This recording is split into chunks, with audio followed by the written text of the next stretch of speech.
जय श्री कृष्ण, जय श्री राम।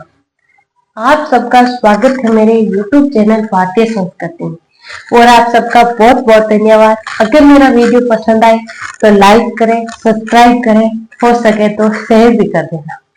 आज हम जिस पर बात करने जा रहे हैं वो टॉपिक बहुत ही जरूरी और बहुत ही अच्छा है। और ये टॉपिक है कि क्या गर्भ अवस्था में जो हम बाहर करते हैं वो बच्चों पर असर पड़ता है क्या?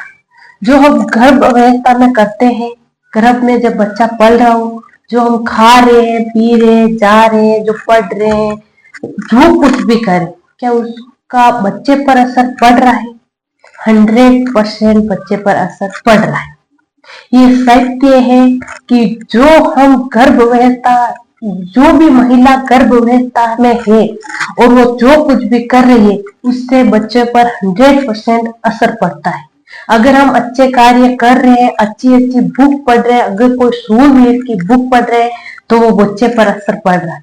अगर हम भगवान की पाठ पूजा कर रहे हैं, हम भागवत गीता या गर्भ गीता पढ़ रहे हैं तो वो भी बच्चे पर असर पड़ती है। अगर हम गर्भ गीता पढ़ेंगे, भगवान की पूजा करेंगे, हमारा बच्चा बुद्धिमान होगा और अपने मन का शांत होगा।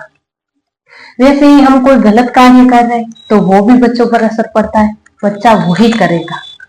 सच में जो बाहर आकर बच्चा सीख रहा है उससे ज्यादा मुझे लगता है गर्भ में बच्चा रहता है और हम जो करते हैं वो बच्चों पर असर होता है। क्योंकि हमने साफ साफ ये भगवान की लीला रची हुई है। भगवान ने खुद इसमें अवतार लेकर उसने ये समझाया कि बच्चा जब भी माँ गर्भ अवस्था में हो वो करती है, वो बच्चे पर असर पड़ता है। ये हम सब ने महाभारत में देखा होगा। भगवान श्री कृष्ण की भगवान की रचाई हुई ये सृष्टि पर वही जानते हैं कि क्या सत्य है, क्या सही है। हमने तो बस जिसने भगवान को देखकर, हमने जो सत्य देखकर उस पर चलना शुरू कर दिया तो हमें भी पता चल जाता है। अगर हमने ये कभी बात समझी नहीं है, कभी सुनी नहीं है तो हमें पता भी नहीं चलता। क्योंकि महाभारत में साफ साफ बताया गया है कि अभिमन्यु जब भी अर्जुन को चक्रव्यूह में फंसाया गया तो वहां पर ऐसा कोई नहीं था कि वो चक्रव्यूह के अंदर जा सकता है, लेकिन एक अभिमन्यु था, उसे चक्रव्यूह के अंदर जाना आता था। वो अंदर तो चला गया लेकिन बाहर निकलना उससे भी पता नहीं कि चक्रव्यूह से बाहर निकलते कैसे। जब उससे पूछा कि तुम अंदर तो चले गए लेकिन बाहर निकलना नहीं आता क्यों, तो उन्होंने कहा था कि जब मैं गर्भ में था तो मेरी माता ने ये चक्रव्यूह आधा ही पढ़ा था, बाकी पढ़ना नहीं, उन्होंने छोड़ दिया था। इसीलिए मुझे अंदर जाना तो आता लेकिन बाहर निकलते कैसे वो मुझे पता नहीं, क्योंकि माता ने पढ़ा नहीं था।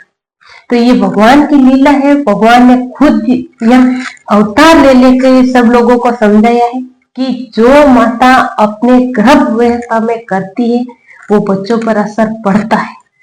और हमें ये ध्यान रखना चाहिए क्योंकि हमारे बच्चे का भविष्य और बच्चे का अच्छे जीवन, उनका अच्छे संस्कार, ये सब एक माँ की जिम्मेदारी होती है।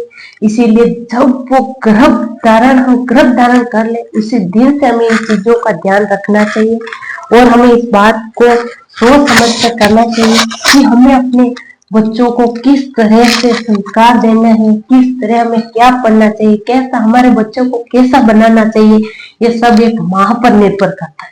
इसीलिए माँ को हमेशा अपने बच्चों को सोच समझकर सब कुछ वो पढ़ना चाहिए, करना चाहिए, ताकि हमारा बच्चा बुद्धिमान हो और हो सके इस संसार में वो बहुत बड़ी भूमिका निभाए, हमारा बच्चा हमारा नाम रोशन करे।